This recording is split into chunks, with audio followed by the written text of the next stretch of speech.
My name is Aleina Safa I.K and I'm from Tennessee. Today I'm going to tell you about expansion text. Have you heard about expansion text? If you don't, well, I will tell you about it. So the definition of the expansion text is a type of text that explains how or why something happening. It usually describes processes, causes, or reasons behind a phenomenon. It can be natural, social, or even scientific.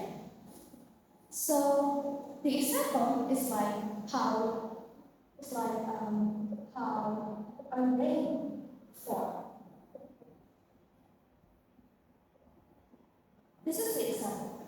So in explanation text, there is something called structure. In every text, there's probably a structure, right?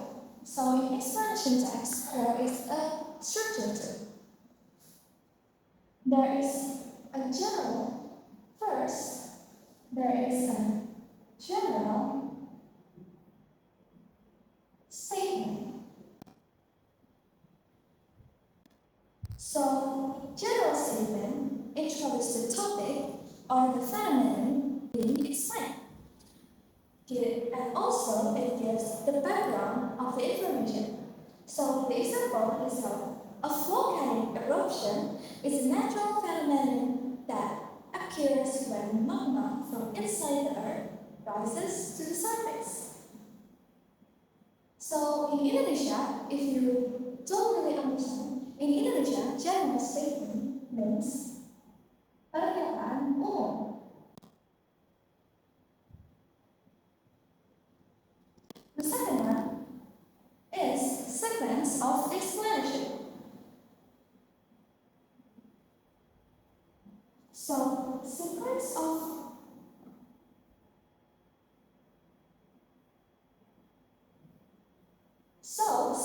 of explanations explain why or how something happened.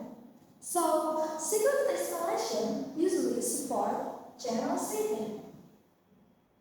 And it often uses a connector like first, then, next, because, therefore, and another one. This contains series of events. The example is like first, heat inside the earth melts rocks into magma. Then pressure becomes too strong. The magma is forced out through volcano. So, how does actually sequence of explanation support general statement? So, the sequence explanation show cause. This show about cause and effect. Relation. One, in explanation text, in every text, there is always in every text, there is always a language features, right?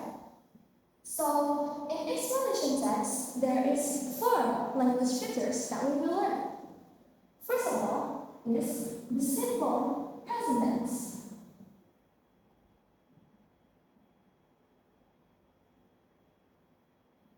So, the simple present tense actually has an effect.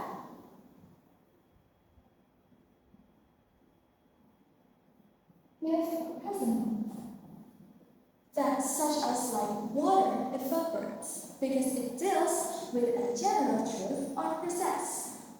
The second one is passive voice. This one is to focus on the process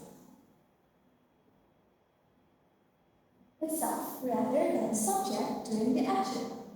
The third one is the technical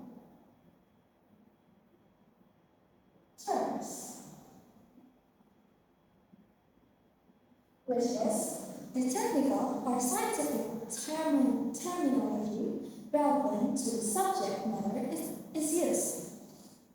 The fourth one is action verb.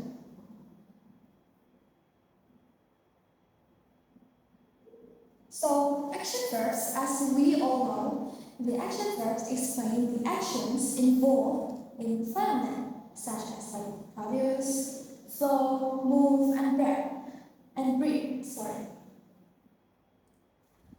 The last one is cause and effect.